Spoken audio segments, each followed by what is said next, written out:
discorso del presidente Putin sullo stato della nazione, dedicato alle questioni interne e internazionali, ha suscitato in Italia scarso interesse politico-mediatico e qualche commento ironico. Eppure dovrebbe essere ascoltato con estrema attenzione.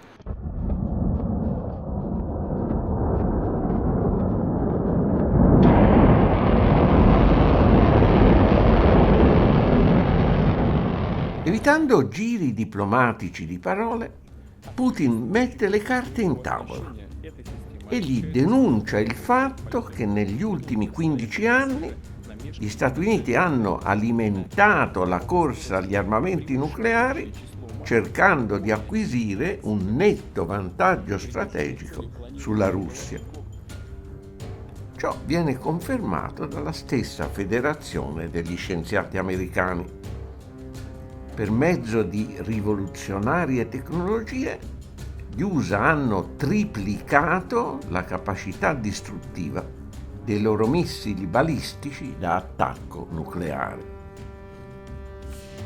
Allo stesso tempo, sottolinea Putin, gli USA, uscendo dal trattato ABM, hanno schierato un sistema globale di cosiddetta difesa missilistica per neutralizzare la capacità russa di rispondere a un first strike nucleare.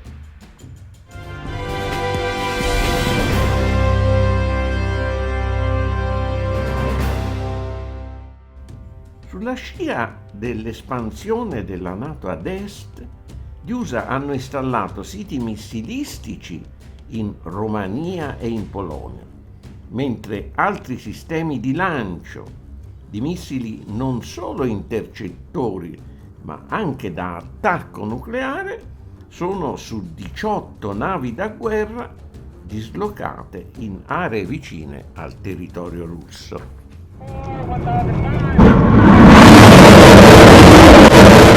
La Russia ha più volte avvertito gli Stati Uniti e gli Stati europei membri della NATO che in risposta a tale schieramento avrebbe adottato delle contromisure. Nessuno però ci ascoltava, quindi ora ascoltateci, avverte Putin. Passa quindi al linguaggio della forza, l'unico evidentemente che capiscono a Washington.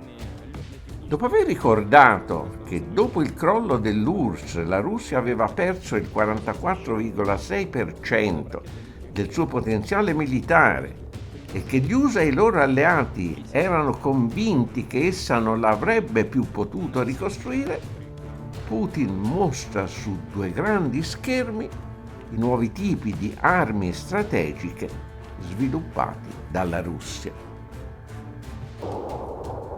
Un missile da crociera lanciato dall'aria, armato di testata nucleare, con raggio d'azione praticamente illimitato, essendo alimentato a energia nucleare, una rotta imprevedibile e la capacità di penetrare attraverso qualsiasi difesa antimissile.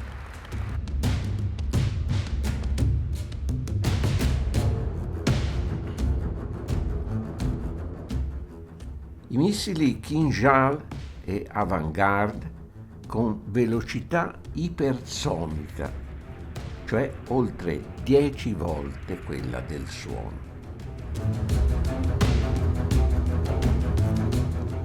Il missile balistico intercontinentale Sarmat da 200 tonnellate su piattaforma mobile, con raggio di 18.000 chilometri, armato di oltre 10 testate nucleari che manovrano a velocità ipersonica per sfuggire ai missili intercettori.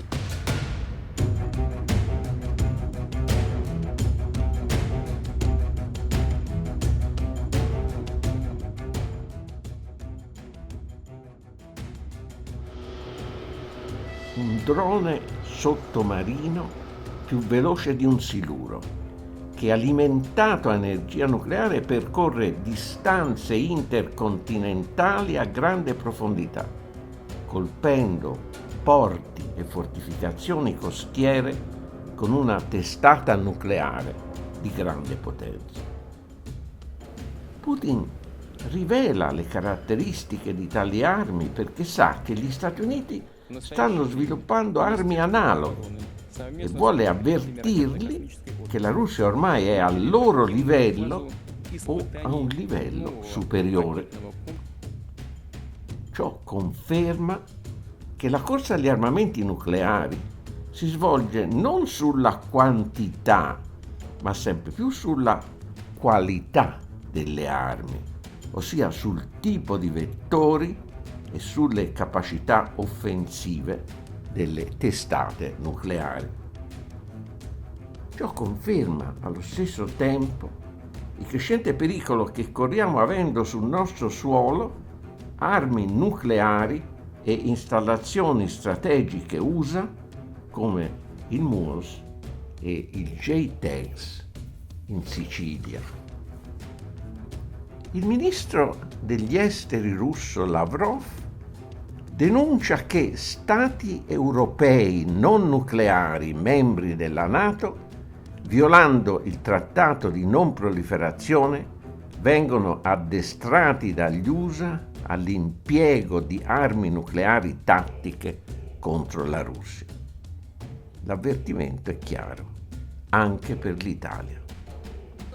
Ma nessuno dei principali partiti ne ha preso atto, cancellando dalla campagna elettorale, con una sorta di tacito accordo, qualsiasi riferimento alla NATO e alle armi nucleari, come se ciò non avesse niente a che fare con il nostro futuro e la nostra stessa vita.